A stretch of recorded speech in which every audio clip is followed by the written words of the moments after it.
Hai semuanya, perkenalkan nama saya Viola Valencia dari kelas 91.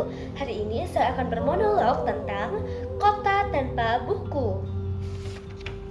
Pernahkah kau ke toko buku, perpustakaan, atau taman bacaan?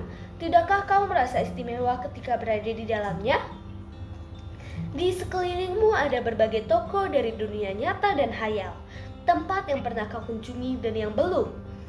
Informasi dan cerita datang dari masa lalu, masa kini, dan masa depan. Semua berpadu, semua berada dalam genggamanmu. Saat berada di antara buku, tidakkah kau merasa menjadi raja dan ratu? Ruang dan waktu seolah menyatu tanpa batas. Kau bisa terbang, melintasi sekat negara, dan melewati berbagai zaman. Kau bisa menyelam ke dalam samudera, melayang di angkasa, bercanda dengan aneka satwa, dan berkelana di tengah padatnya kota, juga di rimba raya. Kau tahu, buku adalah jendela dunia, kunci pengetahuan dan pintu wawasan. Muhammad Hatta, sang proklamator, berkata, "Aku rela dipenjara, asalkan bersama buku, karena dengan buku aku bebas." Melalui buku, manusia terbebas dari ketidaktahuan. Tempat-tempat yang dipenuhi buku adalah harapan berkembangnya pengetahuan dan wawasan. Apa jadinya jika kota tanpa buku?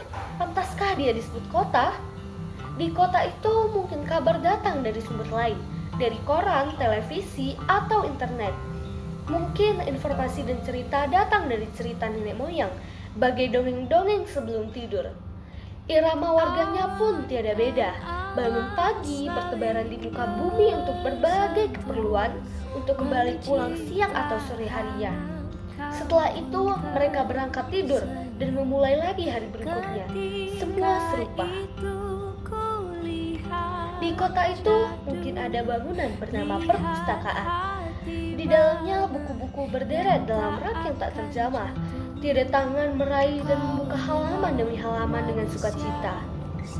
Mungkin juga ada tumpukan buku di sudut-sudut sekolah yang sepi dan berdebu. Jarang dikunjungi, jarang dibaca. Buku-buku di situ terongok tanpa nyawa. Bagaimana dengan kotamu?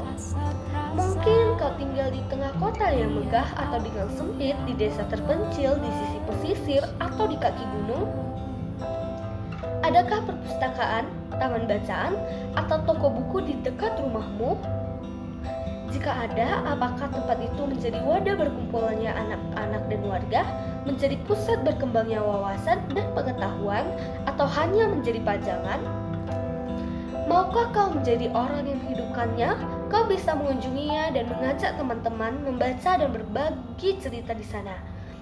Jadilah tempat itu sumber kegembiraan dan pengetahuan. Jika tempat itu belum ada, maukah kau menjadi orang yang memulai menghadirkannya? Kau bisa memulainya dari sebuah sudut di teras rumahmu, agar teman-temanmu memulai langkah baru. Jangan biarkan waktu berlalu tanpa buku. Siapapun dirimu, bersahabatlah dengan buku. Dia akan menjadi teman setiamu sepanjang waktu. Sekian monolog dari saya Viola Valencia mengucapkan terima kasih. Bye.